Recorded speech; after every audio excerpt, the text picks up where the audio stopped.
Welcome to Bold Talk. I'm Angela Belcamino. I'm very excited to have the one and only Brian Krassenstein here with me today. Hi, Brian. Thanks so much for being here. It's great to be here as well. I talk to you all the time on Twitter Spaces, but never like on a live in-person interview.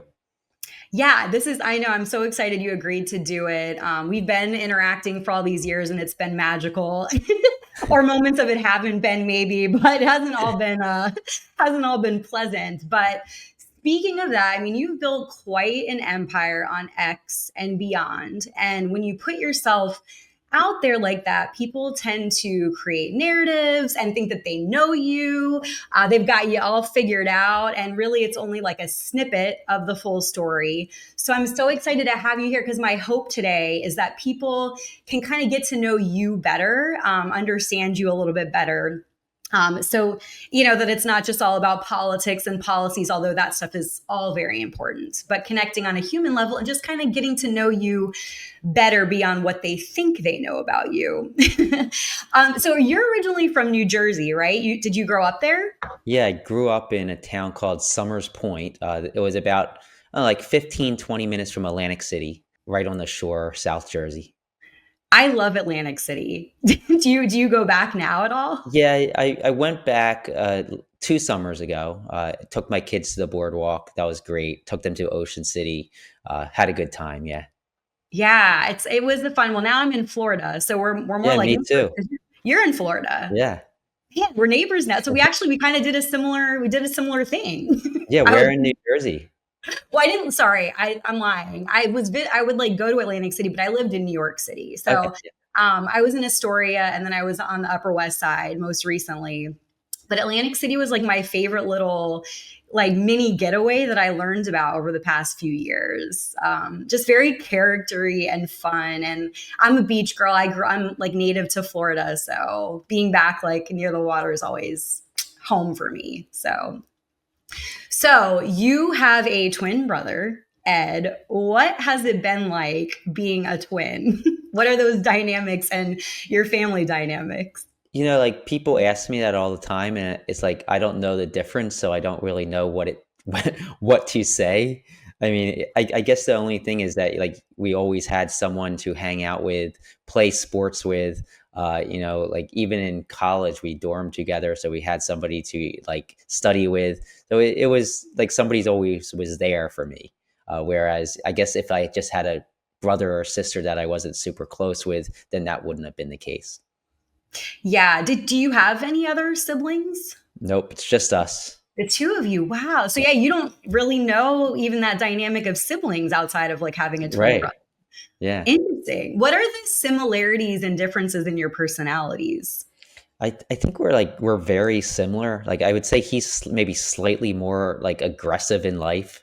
Like he's I don't know. I mean I think we're so similar that it's hard for me to like really pinpoint a difference. Like I think besides me being better looking, I don't and maybe slightly smarter. I won't tell him you said that. Yeah, He don't will tell him. definitely I not won't let watch. him watch this. Yeah, please don't. We'll just no, you don't know anything about this podcast. What? Didn't you go on Bold Talk? No. Really? So Nope. you're not just being nice? Is there any frustrations in your relationship with each other? Has to be, right? Siblings in general have like fights and Like disagreements. not in the last decade, I'd say, but like growing up through probably like 25, like we'd get in fist fights all the time. Even when we were like 25, we'd had fist fights living together. I remember one time he punched a hole through the door trying to get at me. But yeah, I think probably like around 25 was the last time we actually hit each other.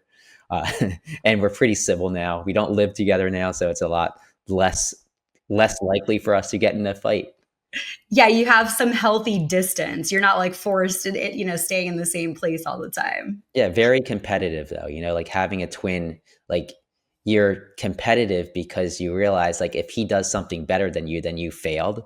So you're kind of in this situation where you have to compete or otherwise you're like if I had another sibling, they could compare us, but one would be older, one would be lighter, one would be stronger, right? But like if you're pretty much the same, there's not really an excuse for not living up to the same, I guess, goals that he does. That's a really interesting point and perspective. That must, have been difficult at times, like to feel that pressure, which I can see, feeling that kind of pressure can be a positive thing because it motivates you and pushes you, but can also be detrimental. It's a fine line. Yeah, well, and exactly, like, so it has positives and negatives. It definitely puts more pressure on you, but it also motivates you more. And I think that's probably why, like, all of the businesses we've done have been together, because, like, we didn't want to have to compete, and we knew that probably we'd compete more if we separated. I don't know. Yeah. I want to go back to this fist fight. Well, one of the punching through the door. Do you remember what that was over at the It time? was probably over something, like, really mundane, like, I'd be in my office, and he'd have his office, like, next door to me, in the same condo that we lived in, and he might have, like, made some stupid noise, and I'm trying to type out a paper, and I'd be like, "Shut up already, shut up," and then he'd be like, "No, you shut up," and then it would turn into a physical fight. Just, something that we definitely shouldn't have turned physical. Well, and I feel like when you're with someone a lot, like little things can just really get, and also in a sibling dynamic as well.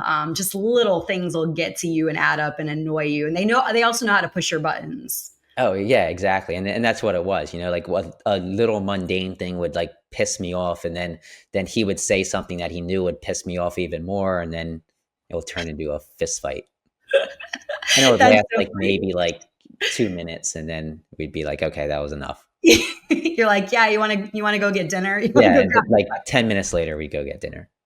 Yeah, I love it. Did you guys growing up did you play any like pranks or have any like schemes as twins or otherwise that you can remember? Any tricks or things that you played on other people or your parents or get into any trouble together? Yeah, we in high school, we switched classes a lot, and, like, sometimes they would know, sometimes they wouldn't. I'd usually get him in trouble.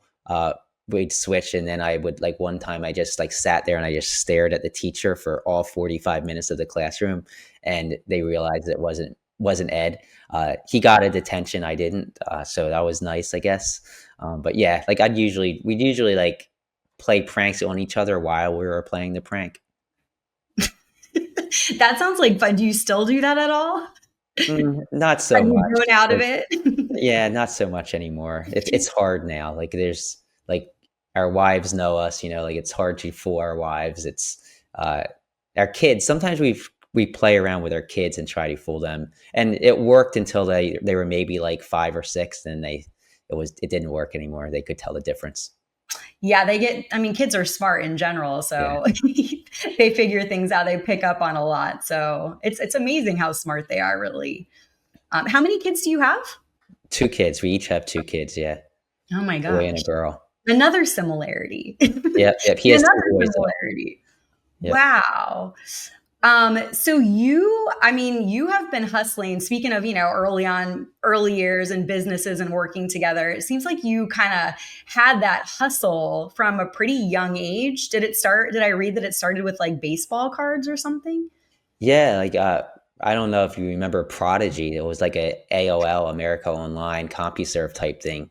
There were message boards, and we would buy out big bunches of baseball cards and then resell them. And we had, like, all these customers that bought certain cards. So yeah, we, like, started like a baseball card business for a few years, and it allowed us to save up for at least part of our college education down the road.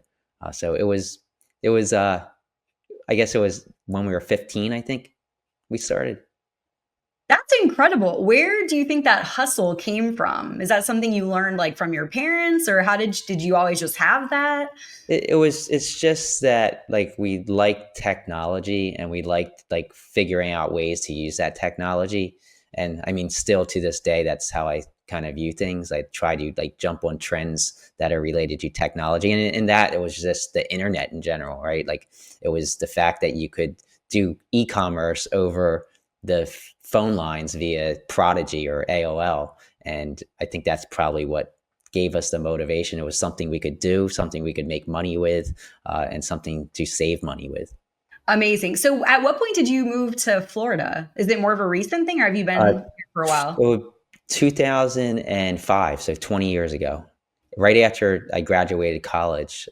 Well, not right after, about a year after I graduated college, I moved in with my parents. My parents retired down here, and it was either stay in New Jersey or come to Florida. I've never been to Florida before, so I'm like, yeah, Oh, sure, wow. I'll go to Florida. There's nothing really holding me back, and I liked it, so I stayed.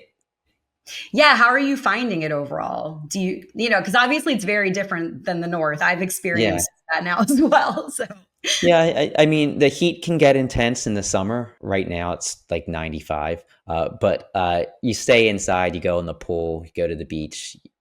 There's ways to avoid the heat or cool off. So it's not bad. The winters are obviously nice. I do miss seasons a little bit, but typically in New Jersey, there'd be one snowfall and I'd be like over it. I didn't like the cold that much. So yeah, I mean, I like it down here.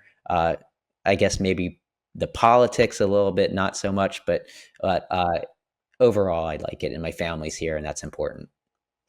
for sure. And I think like the older you get, and you kind of your priorities change and stuff too. And so of course, I think being around like loved ones and wanting to like have those experiences. I know for me after being in New York for 12 years, I definitely needed to be back in warmer weather. I feel you. It was nice to have the seasons and experience that because I hadn't because I grew up in Florida. So it was really cool to be like, oh, this is what people mean when they're like, it doesn't feel like Christmas in Florida. This isn't Christmas. So I did, that was nice. But yeah, that was a big, I just came back to Florida, like as of the past month. Oh, So wow. yeah, and my family and best friends and stuff are all here. So Where in Florida? the Orlando area. Okay, I grew up in St. Augustine, so I still have like best friends and family in St. Augustine also, but I'm in the Orlando area. nice. Yeah, so if you're ever here, if you ever come to the theme parks, Yeah, yeah, bring my I kids haven't up done there. that yet since Yeah. I've been back.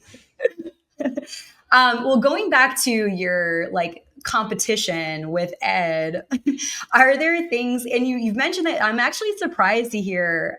I mean, I guess it makes sense because you guys work together a lot. So, it makes sense that you have like a good relationship and similarities. But are there things, through that process of the competition and working together that you've like learned about yourself, strengths that you either developed or had to, brush up on or get better at, like things like that through that process?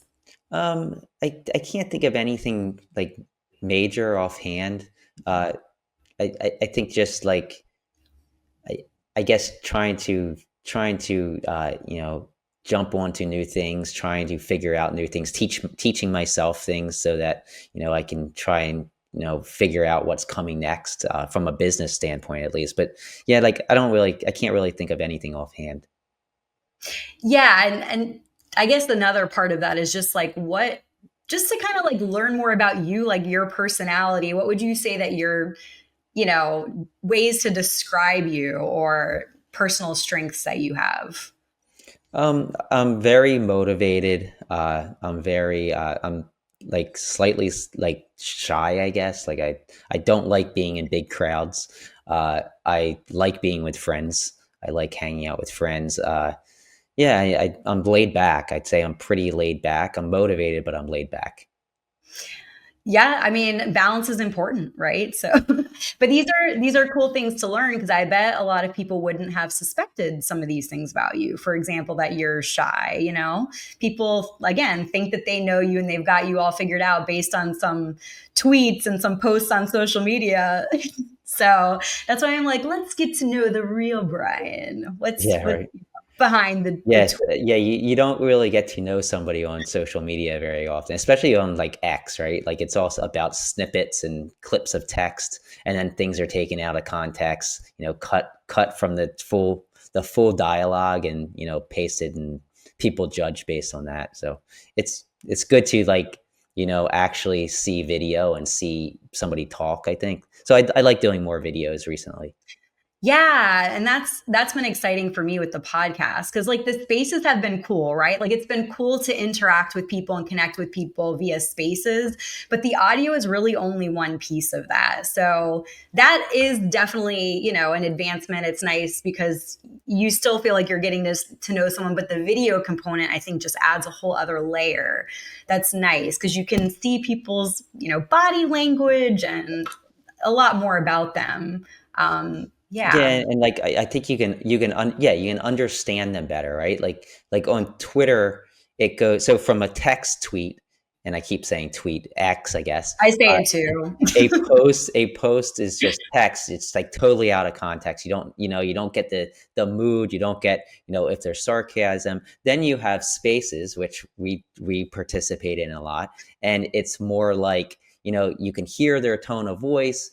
It's usually more personal. Usually people aren't as extreme. They can have a conversation. And then there's this, which you can see facial expressions. I've been doing a lot of TikTok lives, and I basically just debate people that disagree with me, but it's like pleasant debate. It's like having conversations rather than just typing two sentences and then having it retweeted and people skew what you meant. And it's a lot better, I think. So hopefully social media moves more towards like face to face rather than, letter to letter. Yeah, for sure. I'm hoping so, and I'm trying to get more involved in that as well.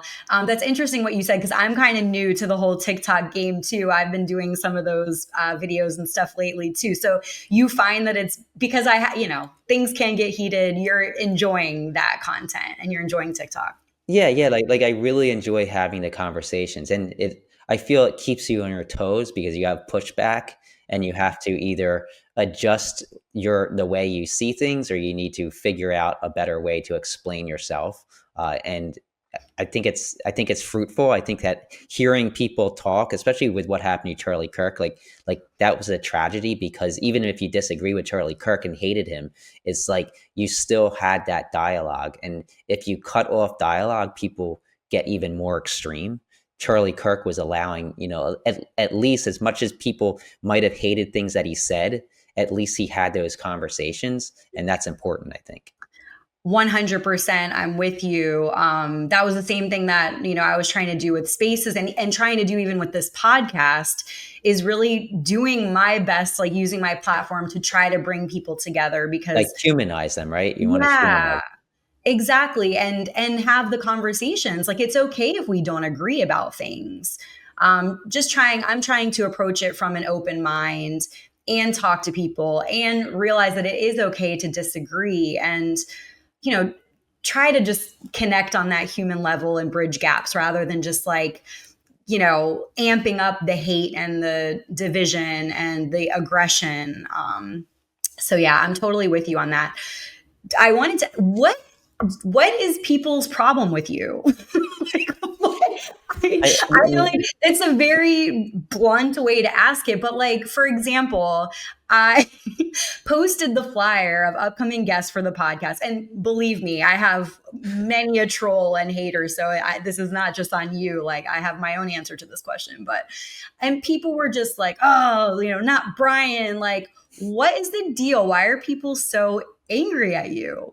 Like it's mostly X, right? Like if you go to my Facebook fan page or my TikTok or my Substack, and there's plenty of people that disagree with me, it's not like that, right? Like people are s- at least slightly more respectful and they don't jump to conclusions. I think on X you have a bunch of very large accounts that disagree with me. They take things out of context.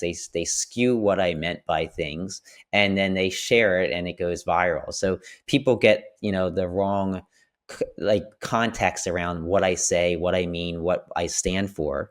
And that's really much it. Like I see X and I look at my comments and everybody's like, "You're so hateful. You're such a hateful person." And then I'm like, "Well, post like one thing I said that you find hateful," and nobody can actually do that, right? Like show me something I said that you view as hateful. Just saying I don't like Donald Trump isn't hateful, right? If I said something hateful, show it to me. I'd try not to be, but I don't think I'm hateful at all. I think I'm the opposite of hateful. So I think things are skewed. Things are purposely and accidentally taken out of context. So you get, like, I might make a long tweet that's several paragraphs long. They'll cut out the top of it and then not show underneath where I'm explaining exactly what I mean, and that part goes viral because it creates outrage, and outrage sells, and outrage gets reshared. So I think it's context. Yeah, absolutely. I mean, and people can spin things, right? And we know that with the media as well, to fit their Yeah, narrative. both And sides. Both sides do it. Like I don't deny that. absolutely. Absolutely. But I love that you're like, show me, tell me, like you're being open to it. You're like, okay, like, back up what you're saying, show me, Yeah, or instead of like just they say, being okay, you lied defensive. about you constantly lie. Okay, so I have 130,000 tweets over the last 13 years. Show me like one lie. That's like what I'll say. And like if I get something wrong, if I get a fact wrong, I will openly admit I got the fact wrong and I tried to correct it. But like usually people can't actually find anything, and they usually just go silent. Or it's like, "Oh, everything you say is a lie." Okay, well, show me one. Well, it's everything. Well, if it's everything, then you should be able to show me one, right? Right, you should have plenty of material. Yeah. Yeah, those blanket statements and generalizations too, are problematic and troublesome. So, yeah.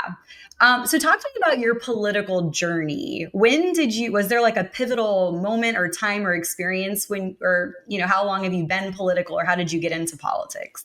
Yeah, like I really wasn't very political until 2015. And like my father worked for Donald Trump, so and I grew up in Atlantic City, outside of Atlantic City. So like I knew what he did to that area. I knew how he treated people. I knew what to expect with him.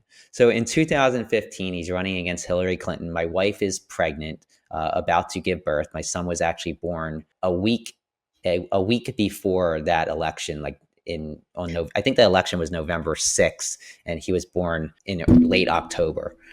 So like I started realizing like I don't like this guy. I don't think this guy's good for the future of this country. And that's really when I started, getting really into politics. I mean, I followed politics before that, but like I wasn't as adamant on who I supported and I didn't support. I could have voted Republican. I could have voted Democrat. In fact, when it was Obama McCain, I was very, very indecisive. I ended up voting for Obama, but I was so much on the fence. And then Bush Gore, I was actually more for Bush when he ran. So yeah, like I mean, I didn't really get a political identity until 2016 when Hillary ran against Donald Trump. Well, I think from that explanation, can assure everyone that you're thinking for yourself. Like I feel like you're being open and you're looking at whatever candidates, and you're really weighing it and trying to make the best possible decision. That you're figuring that out for yourself, based on what's going on at the time. So um, you've had some really scary moments, including death threats to your family. How have you managed to, navigate the mental weight of that? And what have you found helpful in dealing with things like that? Yeah, like it is like that's like the worst part, and it's like you say what you believe in, and then you have people not only threatening you but threatening family members that have nothing to do with what you're doing, which is pathetic. um like, so I mean, personally, like I definitely upped my security at my home. I am actually in contact with the sheriff department every so often. They actually share information with me when they get it. I was swatted twice about 8 months ago. Ed was swatted twice as well. So we have this relationship with the local police and sheriff department, which is good. Like so they're not going to come here and shoot me because they think somebody's in my house with a gun, right? Like they understand what's happening. So that's good. But like I think like mentally, it's just you gotta realize that like you're getting people angry because they're angry at the truth, right? Like they're only angry at you because of what you're saying, and they don't want you saying that. So if you quit, that's exactly what they want to do. They want to intimidate you. uh, it's not likely going to be somebody that threatens me online that's going to try and harm me. Like people typically don't post something online and then go do it. Like typically that's not how it works. It can happen. But yeah, I mean, I report threats to the FBI. I have a card of a FBI agent that I talk to every now and then. So like I take my safety seriously. I think that, like I have a good security system. I have cameras all over, and like I do my best, I guess. Yeah, I mean, I think, I'm so glad to hear that, that you have those relationships that helps you feel more safe. And you're right, like you can only do so much. You can only do what's in your control. Um, but yeah, is it something that you think, especially now with Charlie Kirk and everything going on, is it something that's on your mind pretty frequently? But yeah, I mean, it's on my mind more probably because after Charlie Kirk, I had an inbox full of messages. I don't know if you saw Ed had somebody leave him multiple voicemails saying that they're gonna kill him and kill Obama and kill all gay people. Oh, So he's been in communication with the Secret Service actually over that. wow. So I mean, hopefully that guy gets arrested. Can't threaten a former president. That's not good. Nor him, right? But Yeah, yeah, I mean, it is on my mind. I mean, especially after the last couple of weeks, it's definitely on my mind. I mean, that was horrible. Like, I never support any political violence. Even like I've had disagreements with Charlie Kirk. We've argued back and forth on X several times, but it was somewhat respectful, and I would never ever want somebody harmed for their political views. So I think both sides need to kind of agree to that. I think it's actually counterproductive, right? Like what happened to Charlie, like that didn't help any left wing cause. That guy correct. was trying to help left wing causes. That did the exact opposite of that. So Correct. it's Yeah. it's pointless. It's Yeah, I actually, yeah, go ahead. totally. It completely backfired in the wrong direction, and Right. yeah. So I completely agree with you um, on that. But has it changed your approach at all on social media? Is it something that it's changed? I don't know what you do, or like do you second guess or think differently as you're creating content or posting? Yeah, yeah. I mean, now I'm more careful in putting things that I don't want to be misconstrued. So I will say, no, I'm not calling for violence. Like if I say something and I think some crazy people might think that's a call to violence, or it might be taken out of context to make it seem that way, I'll at least put something at the end of it or at the beginning that this is not a call for violence. I don't support violence. I think that's important because, like I said, on X, people take snippets of things you say and then create a narrative around that that's not actually the narrative that you are trying to portray. So I think putting at least a disclaimer in it doesn't hurt, even though somebody can still snip that out, but at least it helps a little bit. Yeah. Well, yeah, you're doing your due diligence, and what they choose to do is on them. You can't control that, but you're doing your best to be responsible and keep everyone safe, and create a safe, respectful environment for discussion.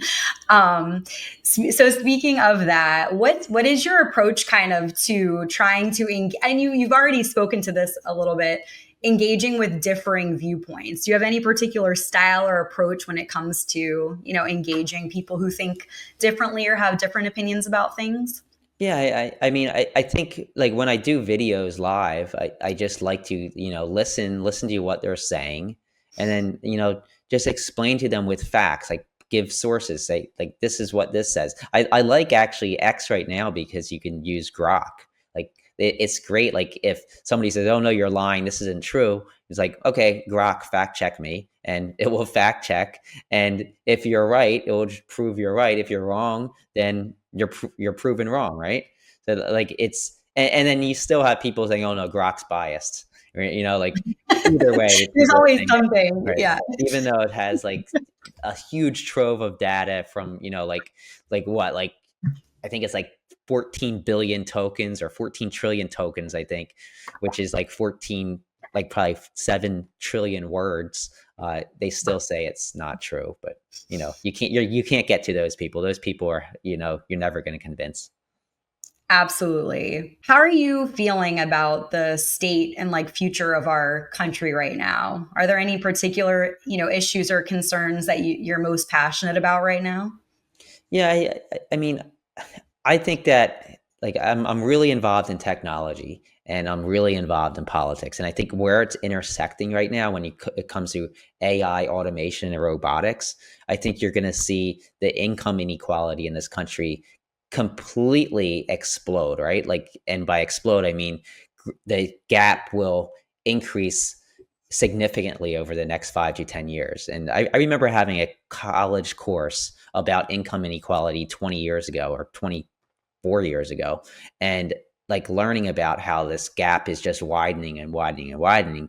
And I remember seeing a chart of where it's going to be in 2020. And I'm thinking, God, that's crazy. I can't be. And like looking back, it's even worse than that now. Oh, But wow. looking towards 2035, it's going to be significantly worse because the people with money are going to be the ones that are going to be able to use artificial intelligence and automation to make more money, but the people without money are going to lose jobs. So something needs to be done about that. Like no society is going to flourish when you have, 500 billionaires, and I mean like Elon Musk literally has $500 billion, and then you have the bottom 30% of society, barely clinging on economically. Like that's not going to work. And especially it's not going to work if it gets worse, which it is. Woo. Like I don't want to get into, yeah, no, that's scary stuff. Is there anything that we can do? I mean, other like obviously speaking up, right? Like raising awareness. Anything else that people can do to help with this issue? Well, yeah, like there's gonna have to be policy changes, but it's like you hear like Elon Musk, who clearly is more on the left, on the right now, at least right Mhm. now. Maybe 2 years ago he wasn't, and maybe he'll change back. Like he has talked about universal basic income, like giving everybody a stipend, pretty much based off of maybe taxing these companies that are utilizing AI or automation and automation tax. And then you hear people on the left talk about it like AOC or even like Andrew Yang, who's sort of in the middle. And you think like maybe there is something there, and maybe we could actually agree that this would be a positive thing. If everybody's getting the same amount, then you're not going to have certain groups of people criticizing the other groups. So something like that might work. I think it will have to we'll have to do something like that. And sure, people are going to say it's communism. I mean, it's kind of, I mean, it has tenets of communism. Like there's giving everybody a stipend is partially communism, but I don't know like what else there is to do if you're going to have, the billionaires becoming trillionaires and the people that are making $30,000 a year now making $15,000 a year on average. It's not going to work. So unless something happens that is unpredictable that I'm not foreseeing, I think we're going to need something. Well, I love that you come to the table with solutions, or options, because I think a lot of people can be critical, right, and criticize things or be like, have a lot to say, but no proposed ideas on how what we can potentially do about it. And we don't have all the answers, but we're trying, and we want a better of life and future for everyone. So I think the intentions there are good, and we can try to figure it out together if people are willing to come to the table and talk through these things and not just bark at each other and shoot each other down, right? Yeah, we um got to be bold, right? yeah, you gotta be bold. Everybody drink if you're Brian I'll and I drink came my up tea with right a here. yeah, Brian and I came up with a new game where every time, which this is a new development in this I got episode. thirsty, so I had to use it. If you're thirsty, say bold. Oh, you said it again. Yeah, exactly. There you go. There's your new hydration game, guys. So talk to me about being a father. How has fatherhood changed your life? Yeah, I mean, it's like night and day compared to not having kids, right? Like I can you imagine. don't realize how much time is going to be consumed with your kids, which is a good thing. Like I love hanging out with my kids, uh, but like you're so unprepared until it happens, and then once it happens, you're like, oh wow, like my life before this, I I was so free. I could do whatever I wanted whenever I wanted. I could go out with my wife, go to the movies, and now it's like, okay, it's that's not going to happen. But instead, you have two kids running around that you can teach and you can, have fun with. So it's just like two different ways of life, and it's just like a shock when you enter that. But looking back, it's like I love it. Yeah, I mean, I can imagine balance is something I really think about when it comes to having children. It's already difficult without children to balance and juggle everything in life, especially when you're passionate about a lot of different issues, activism, your passion for technology and all of that, and now you have to balance that with family time. How do you do that? How do you manage and balance everything?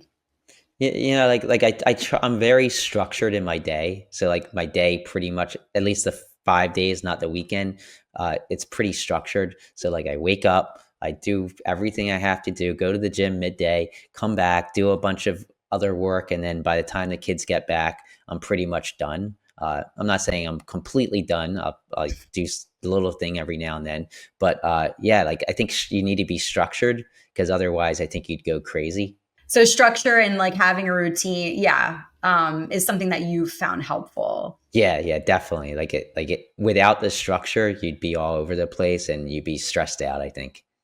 Gotcha. So you kind of have to plan. You kind of have to plan ahead. You can't just like wake up and go with the flow because it could go all over the place. Right. Well, like, and just like working for yourself, like you need that structure or you're going to fail, because you're going to be, I'll do that later. But if you have structure and then you feel bad about not, meeting your self-imposed deadlines, then, you're going to be more motivated to succeed, I think. Are you hard on yourself, Brian? Do you put like a lot of pressure on yourself, or I don't know?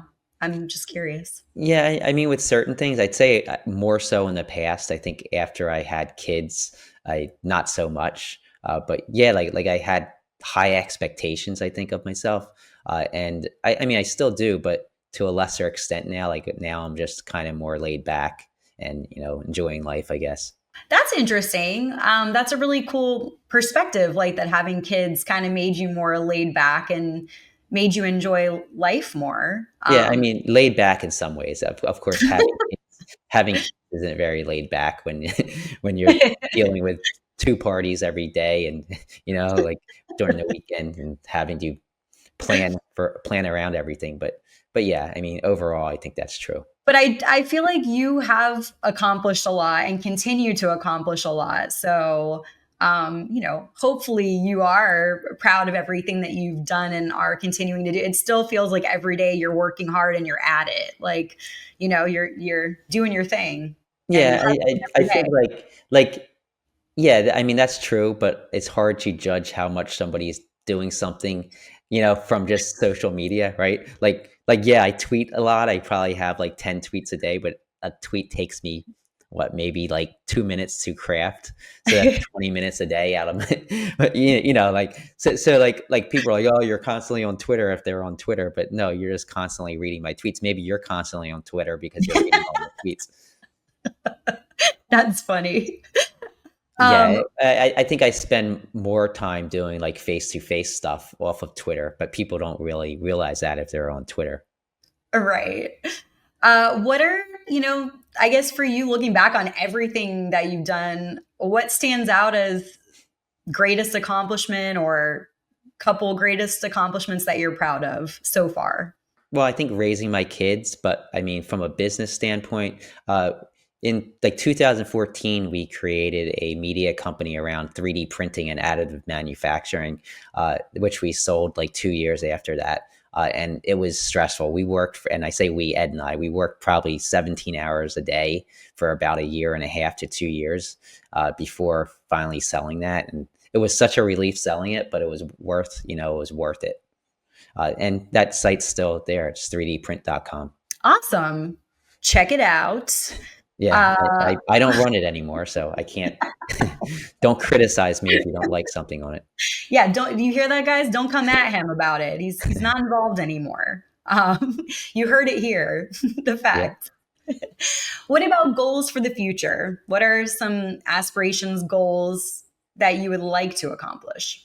Yeah, like career wise, I don't have too many goals. Like people think that like I'm doing the political stuff mostly for money. It's mostly I mean, I'm not gonna deny I make money mostly on Facebook actually.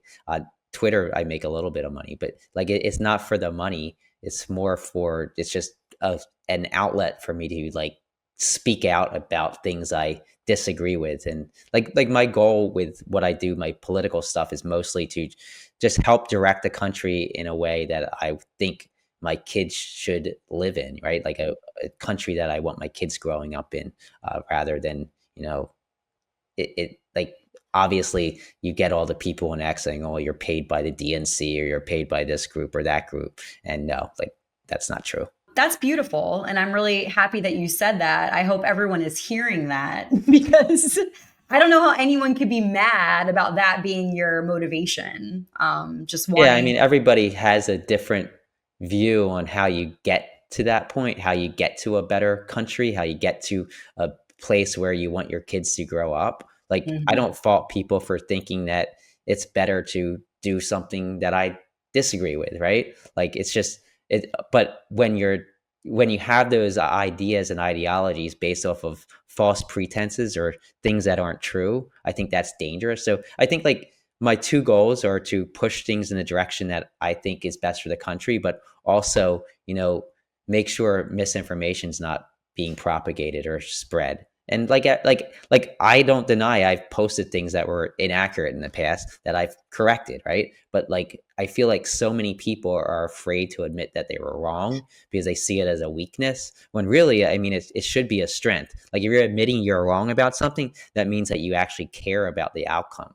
Whereas if you don't, then you just care about your own ego, I think. That is another great point. So many people want to double down and be defensive and defend things instead of holding themselves accountable. I think that's a beautiful thing to model, and for you to have said, and says a lot of, yeah, really admirable things about you, because it is difficult for a lot of people to own up to getting something wrong or making a mistake, but it says so much about your character to do so, and models that for other people to be okay with doing the same thing, because we're all human, and we evolve and we grow, hopefully. Yeah. And so yeah, that is a difficult, I mean, that's a beautiful thing to do, and something that not everyone does. Yeah. I think we can all do more of that. Yes. And I hope everyone, yeah, I hope everyone is listening to this, because I feel like they're seeing a whole side of you that, hopefully will blow their minds.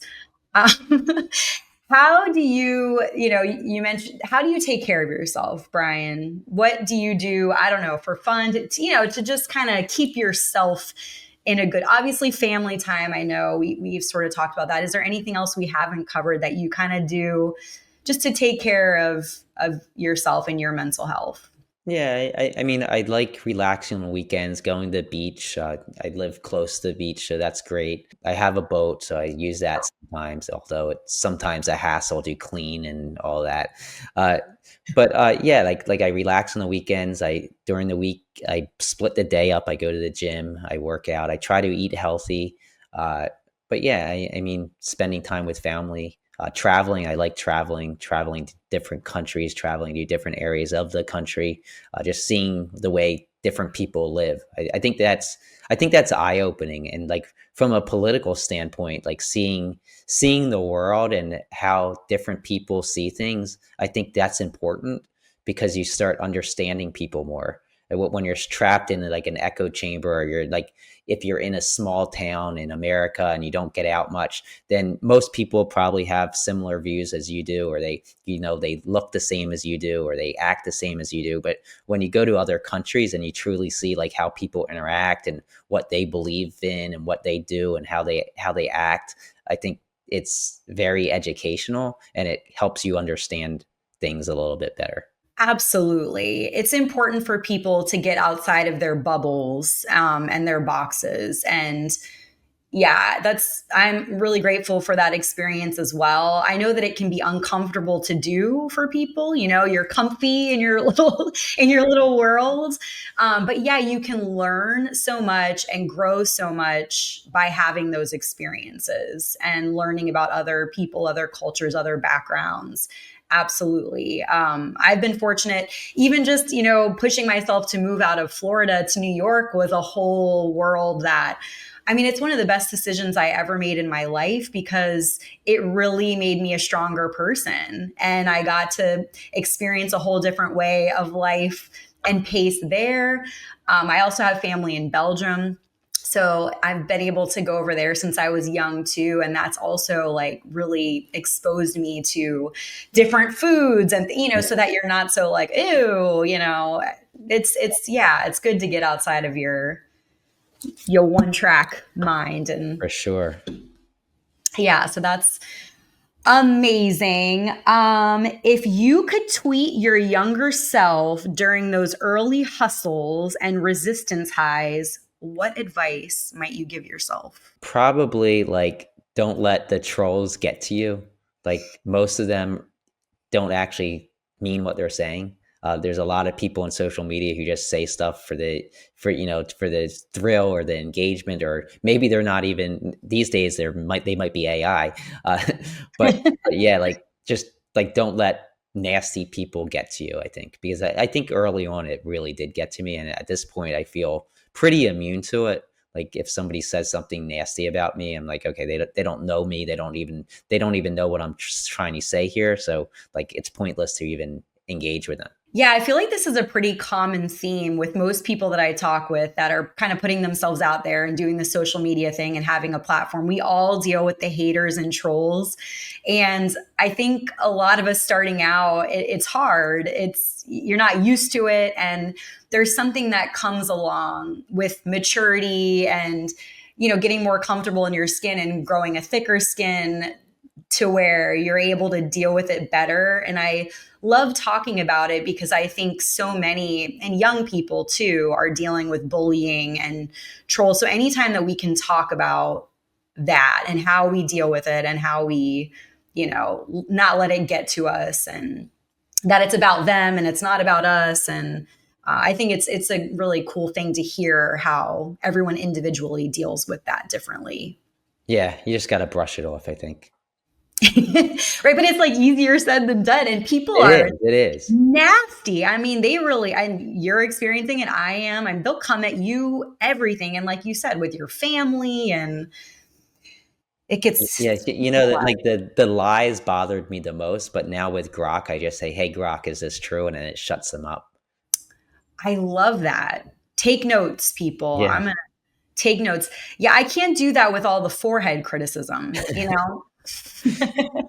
But something that I do is kind of own it. You just gotta yeah, you just exactly. gotta Like own this me stuff. with my height, I'm like 5'5", so like people make fun of my height. Like I'm 43. You think I care about my height right now? Right. I've been this height for 43. Well, Yeah, not exactly, but for a long time. Like, I'm like cool. maybe 30 years, right? Yeah, whenever you stopped growing. But Yeah. yeah, that's such a good point. I love it. Like, just own it. You gotta laugh, right? I think humor and it can be so therapeutic too. And just don't give them Self-deprecating that humor. power. Self-deprecating humor, it shuts the trolls up almost immediately. Yeah, it's very bold. Very bold. Yep, yep. Very bold. I love it. Oh my gosh. Okay. Is there anything else that you want to clear up? Any other misconceptions, things that are misunderstood about you? I think we covered a lot, but is there anything else that's coming to mind that you want to say? I mean, there's so many like misconceptions and lies out there. I just say use Grok. Like if you see something said about me, ask Grok if it's true, and you'll get the truth. Almost 99.9999% of the time. I love it. Well, that's an easy tool to use. So, Yeah. Yep. um, And my just Wikipedia page is pretty accurate too. So if you search for me on Wikipedia, I don't have any gripes about that. It's pretty much true, the good and the bad. Okay, Brian, is there anything else that you want to promote, shout out? I mean, I think everyone knows where they can find you, but just in case. Yeah, I mean, not really. I have a Substack, Krassencast. It's just the first part of my name, and then cast.com. And then I'm on TikTok. It's just Krassensteins. So yeah, other than that, not really. Um, I have one other question that I wanted to ask. Is there between you and Ed like a telepathy, like a twin telepathy kind of thing at all? Is that Like the real? most asked question Oh, we get, oh right? no. That's like the most asked question any twin gets. I'm so sick of being asked that question. No.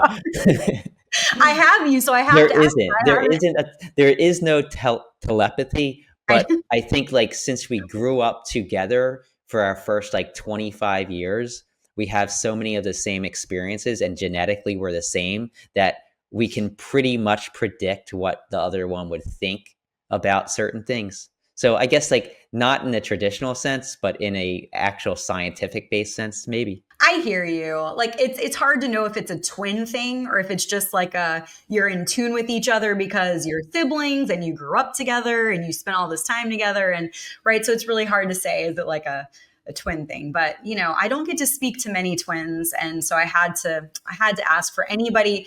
You know, if I'm wondering it, everyone out there is wondering. So you can I'm sure. clear it up. That was like probably the 32nd, 100th time I was asked that. Like every 10 days on average, probably. Well, is there anything else about you that you want that people don't know that you want them to know? Not really. I think I'm pretty open about everything. No, can't think of anything. Well, Except that I think that this show is very bold. oh, yes. We love this. And it was so bold of you to come on. Yep, yep. No, it's so nice. And I really hope everyone watches and listens because, yeah, it was just a really nice, like, candid, you know, conversation that I feel like you might not get the chance to do very often. Because I feel like, I Definitely don't know, not. you're probably more involved in debates and like gotcha moments and all Yeah, that jazz. And that's not my thing. yeah, it So, was great. Thanks. I'm glad I came on. yeah, thank you so much, Brian. Brian the Bold. This has been awesome. Thank you so much for coming on Bold Talk. Yep, thank you. Thank you again. Bold Talk.